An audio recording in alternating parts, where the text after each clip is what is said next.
শেরপুরে ট্রাক ভর্তি ৫০টি বস্তায় ১,৩০১ বোতল বিদেশি মদসহ ৩ মাদক কারবারিকে আটক করেছে র্যাব-১৪। শনিবার দুপুরে সংবাদ সম্মেলনে এসব তথ্য জানায় র্যাব। এর আগে গেল রাতে সদরের নন্দীর বাজার এলাকায় অভিযান চালিয়ে এসব মদ জব্দ ও আটক করা হয়। আটককৃতরা হলেন ঝিনাইগাতী উপজেলার থানা রোড এলাকার বাসিন্দা মোশাররফ হোসেনের ছেলে মিনাল মিয়া, জাকির হোসেনের ছেলে রিয়াদ হোসেন ও আব্দুল কুদ্দুসের ছেলে নুরুল আমিন।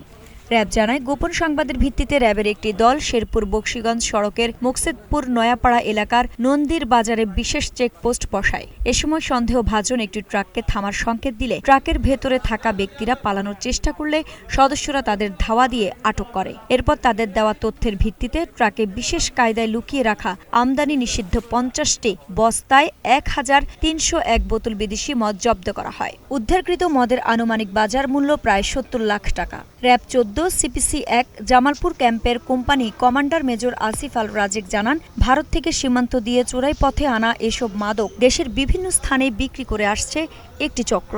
গোপন তথ্যের ভিত্তিতে অভিযান চালিয়ে মদসহ তাদের আটক করা হয়।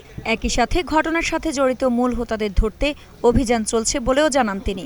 আমরা গোপন সংবাদের ভিত্তিতে তথ্যপ্রাপ্ত হই যে শেরপুর জেলার ঝিনাইগাতী থানার সীমান্তবর্তী এলাকা থেকে একটি বড় অসাধু মাদক পাচারকারী চক্র তারা বিভিন্ন অভিনব পন্থা অবলম্বন করে সীমান্তবর্তী এলাকা দিয়ে মাদক পাচার করে এদেশে নিয়ে আসে এবং বিভিন্নভাবে হাত ঘুরিয়ে তারা ঢাকা মহানগরী সহ দেশের বিভিন্ন বড় বড় শহরগুলোতে তারা সরবরাহ করে আসে। ২৩ জানুয়ারি ২০২৬ তারিখ আনুমানিক রাত ৮:৩০টার দিকে শেরপুর জেলার চরমচরিয়া ইউনিয়নের মোকসেদপুর নয়াপাড়া সাকিনস্ত এলাকা হতে একটি ট্রাক এবং ৩ জনকে গ্রেফতার করতে আমরা সক্ষম হই।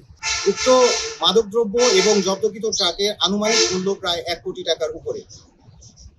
গ্রেপ্তারকৃত আসামিদের বিরুদ্ধে একটি নিয়মিত মামলা রুজু করা হবে।